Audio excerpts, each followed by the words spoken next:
The friendship on the spiritual path is what makes it so beautiful, and the quality of friends, the quality of the friendship time is what gives meaning to this path. The path is so beautiful, but it's beautiful when we walk it together, and you, all of you here, with you I walk, and together we walk, and this is very touching, and it only makes sense like this. It only makes sense through this togetherness. And if I look at my life before, so I was 20 when I found the path. If I look at my life before the spiritual path and the quality of friendship, the quality of relationship with my family, my mom, my brother here, and the quality, the depth, the intimacy, the sharing, the mutual support of the friendship now, then this is perhaps the most remarkable and most meaningful and wonderful transformation in this path is the capacity to create and to deepen such beautiful friendships. Essentially, from the spiritual perspective, life is the science and art of relating. This is what you need to learn in life. You need to learn how to relate. Relate to yourself, relate to others. And when we perfect how we relate, we perfect life. The path of friendship is the path of growing in our capacity to relate. It is somehow happening naturally. Even people that have no idea or even dislike the spiritual path, if they are healthy, they will become hopefully better and better friends. But in spirituality is something deliberate, is on your to-do list to become a better friend. You see, our friends are a mirror, and the self-knowledge that we have inside, when it does not get reflected, it is somehow not concrete. And even if we realize a very profound state of love in meditation, or of happiness, or of calmness, or of transcendence, if that state is not expressed in how we relate to others, we're not really sure if it's real or not. And it's good that we are not sure, because maybe it's not real. But if there is a great love and meditation, and then you go and you find yourselves, we find ourselves serving others with great altruism, without any heaviness in the heart. We find ourselves empathic and caring and attentive, then you know the meditation was good. This is the indicator. It needs to be down and concrete. You had a very high transcendental state, very good. And then in the next conflict, are you reactive or non-reactive? If you can be in a conflict and not react, not enter your patterns, not become automatic, not become angry in an uncontrolled way, that transcendence was indeed an authentic transcendence. Otherwise, it can just be a state of indifference in meditation, which is also, it can also happen. The depth of friendship is the depth of intimacy. The deeper we share ourselves, the deeper the friendship. And you know it, you have people in your life. How are you? Good. How are you? Good. How are you? Fine. That's the sharing. That's the level of friendship. And then it goes a little bit. How are you? Good. A lot of work these days. Okay, something external. And you? Oh, me, a lot of rest. Okay. Good. You share the outer. And then you can go a level deeper. And how are you? Well, you know, I had better days. I'm a little sad today. Okay, that's a level deeper. You share a feeling. You don't just share what you do. And as you go deeper and deeper, a friend will help us to discover things inside of ourselves that we didn't know existed. Because of this empathy and communion, and because of this process and mirroring, we speak to a friend and we discover a level of intimacy that we didn't know. We discover all sorts of things which are way beyond our personality, because we feel so safe. We feel so accepted. We feel so loved. And we feel so polarized, so engaged in the discussion, that suddenly we say, oh wow, okay. I thought I was angry all my life. Actually, I'm sad. Actually, underneath all that anger, there's a sadness I was not aware. And it's priceless. I mean, these moments of self-knowledge and friends that can do that, and friendship that can stimulate in each other a process of exploration, of self-knowledge that leads beyond the limits that we can reach ourselves. It creates such a beautiful intimacy, such a sweet, sweet connection.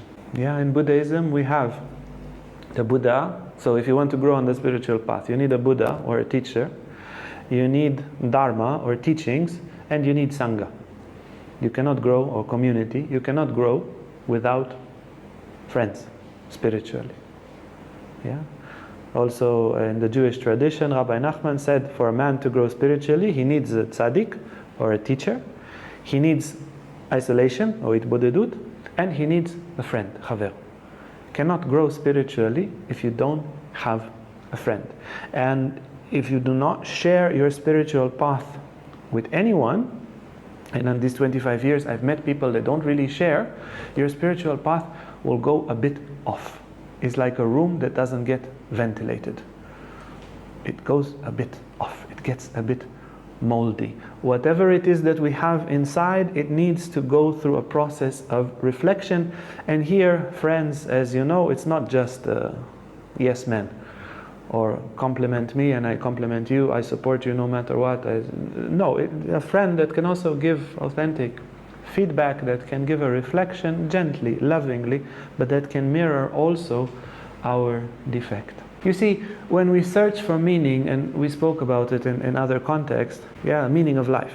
When we search for meaning, the meaning always implies, and I at least cannot think of meaning without this condition, that there is a part that feels a part of a whole and serves that whole. If you look at the meaning of the liver, is the whole body. A liver without the body means nothing. This is food for someone else, maybe. Yeah? But a liver in the body has so much meaning because it sustains the whole body. Yeah? Mozart's liver, if Mozart didn't have a liver, there would be no music. But if Mozart's liver would ignore the rest of the body, it serves no meaning. And also for us, our meaning is to serve that which we belong to. When you feel, okay, I belong to this family and I serve it, my life has meaning. If we work in a boring job in the Coca-Cola factory and we think Coca-Cola is bad, and it is, and every day is very boring, but we make the money for the mother, the father, the child that we love, all the time at work, all those 40 hours a week have meaning. Because it's an act of love working in Coca-Cola. That's the only job I can have, and I love these people. But if we work in Coca-Cola and it's only for ourselves, it's empty, it's depressive to work like that. The serving, when the part serves the whole, and when the part feels a part of the whole, to this I belong, to this country, to this group of friends, to this spiritual community, to this family, both these movements, the serving and the belonging, they are both expressions of love. You see, if you and I love each other, I am meaning for you and you are meaning for me. If we belong, if we are 2 friends, 3 friends, 5 friends, each one of us gives meaning to the lives of all of us. Friends, they need to be similar enough so that they are relatable. If you have a friend that's completely, and you have no connection, then you cannot connect.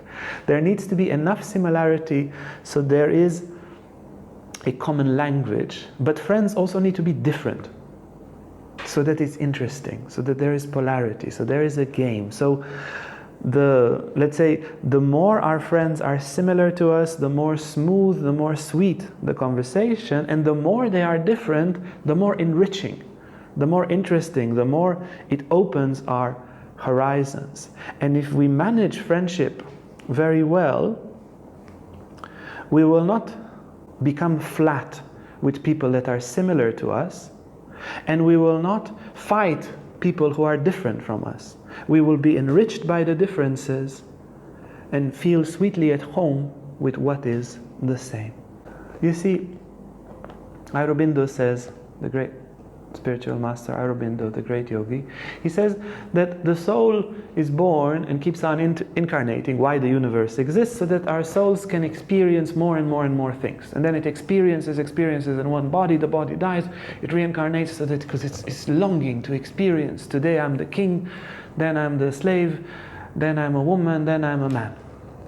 And the soul gets very, very fulfilled when we reflect other people's experience. The more we love someone else, the more we experience what they experience as if it's our own. You see it sometimes in family connections. Yeah, the mother or a father can rejoice so much with what their son is experiencing.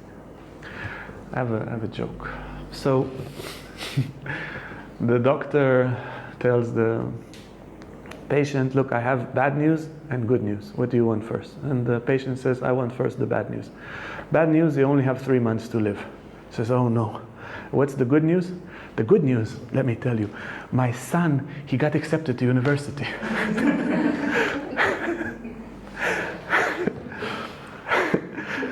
Yeah, so you live that. It's your own joy when your son enters university. And the more people we love in that way, like family, the more we are enriched. Even in moments of great sorrow, when people around us experience great sorrow, if we love them very much, even that is a rich experience. And not to mention when they are joyful, or when they have a very, very rich experience. By reflecting it, the soul is already rich.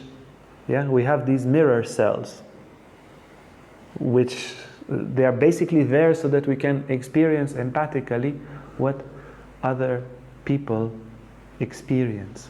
You see, essentially the spiritual path, if you go Buddhist, if you go Sufi, if you go Christian, if you go alchemy, eventually it's really about transcending the ego. At least that's the main, like, huge starting point. And when friendship is real, it's like a hovering force. It's a lifting force. When we are alone, if we are not very, very evolved spiritually, our tendency would be to gravitate and become more and more selfish. Yeah, we need a lot of consciousness, love, spiritual aspiration to go out of this kind of, there's this pull towards egoism. Friendship gives a very soft, expanding flow that lifts us sweetly.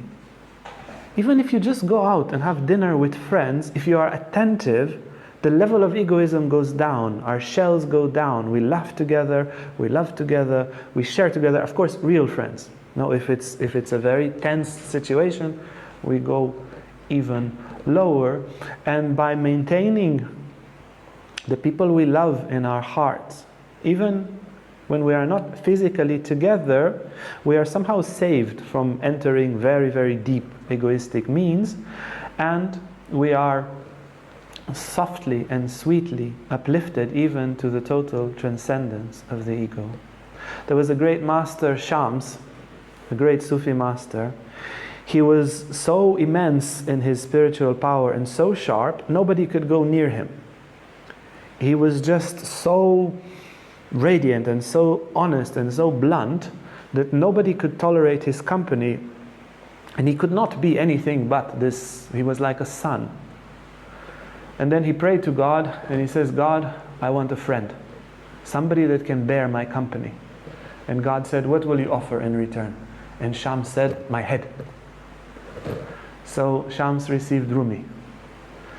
And Rumi, as you know, became one of the greatest poets. He became his disciple, and he was the only one who could take Shams' friendship.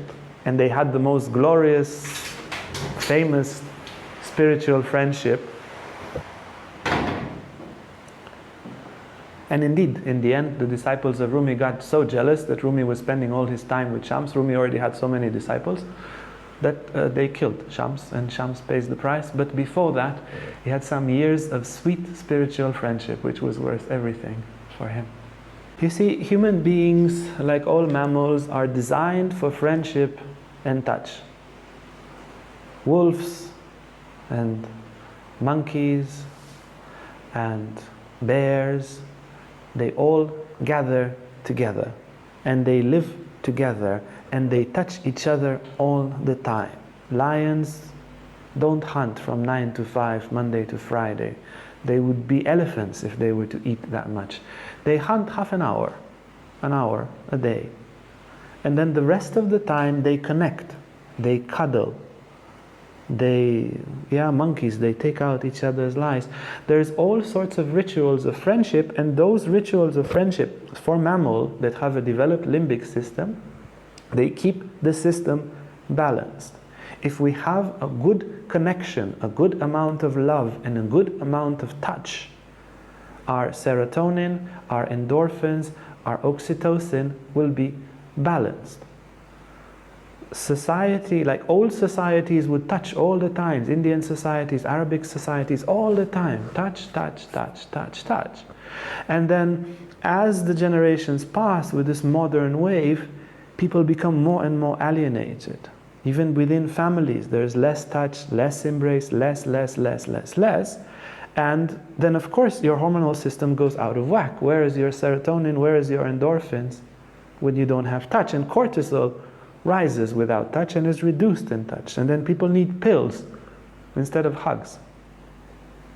It's a very, very natural state, and it's a very natural thing to cultivate because, like we said, life is the science of relating. Well, this is the art. This is what we need to learn to do, to become better and better friends, to love and to touch.